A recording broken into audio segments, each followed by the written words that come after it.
فرعون اور اس کی خادمہ۔ حضور اکرم صلی اللہ علیہ وآلہ وسلم شب معراج میں بیت المقدس کی طرف جاتے ہوئے مصر کے قریب ایک مقام سے گزرے تو انہیں نہایت ہی اعلیٰ اور زبردست خوشبو آنے لگی۔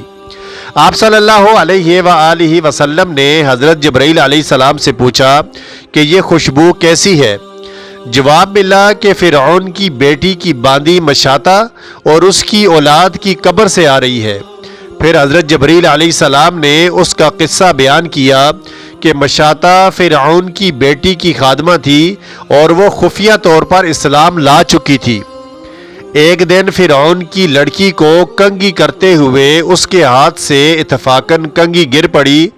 وہ اٹھانے لگی تو اس کی زبان سے بے ساختہ بسم اللہ نکل گیا۔ اس پر شہزادی نے کہا کہ تو نے آج عجیب کلمہ بولا، رب تو میرے باپ فرعون ہی ہے، تو پھر تم نے یہ کس کا نام لیا ہے؟ اس نے جواب دیا، فرعون رب نہیں بلکہ رب وہ اللہ ہے جو مجھے اور تجھے اور خود فرعون کو روزی دیتا ہے۔ شہزادی نے کہا، اچھا تو میرے باپ کے سوا کسی اور کو اپنا رب مانتی ہے؟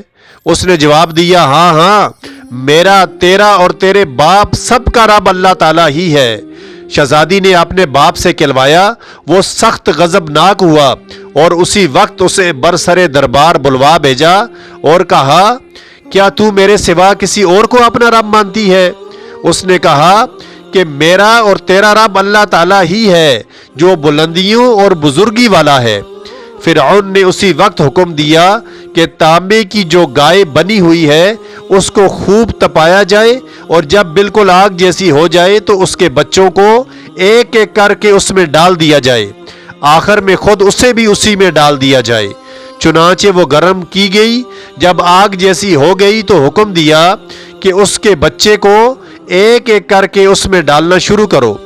اس نے کہا، بادشاہ ایک درخواست میری منظور کرو، یہ کہ میری اور میرے ان بچوں کی ہڈیاں ایک ہی جگہ ڈال دو۔ اس نے کہا، اچھا تیرے کچھ حقوق ہمارے ذمہ ہیں اس لیے یہ منظور ہے۔ اس کی دونوں بچیاں اس کی آنکھوں کے سامنے اس میں ڈال دی گئیں اور وہ فوراً جل کر راکھ ہو گئے۔ پھر سب سے چھوٹے کی باری آئی جو ماں کی چھاتی سے لگا ہوا دودھ پی رہا تھا۔ فرعون کے سپاہیوں نے اسے گھسیٹا تو اس نیک بندی کی آنکھوں تلے اندھیرا چھا گیا۔ اللہ تعالیٰ نے اس بچے کو اسی وقت زبان دے دی اور اس نے با آواز بلند کہا، اماں جان افسوس نہ کر، اماں جان ذرا بھی پسو پیش نہ کرو، حق پر جان دینا ہی سب سے بڑی نیکی ہے۔ چنانچہ انہیں صبر آ گیا، اس بچے کو بھی آگ میں ڈال دیا گیا اور آخر میں ان کی ماں کو بھی اسی آگ میں جلا کر مار دیا۔ یہ خوشبو کی مہکیں اسی کے جنتی محل سے آ رہی ہیں۔ سبحان اللہ۔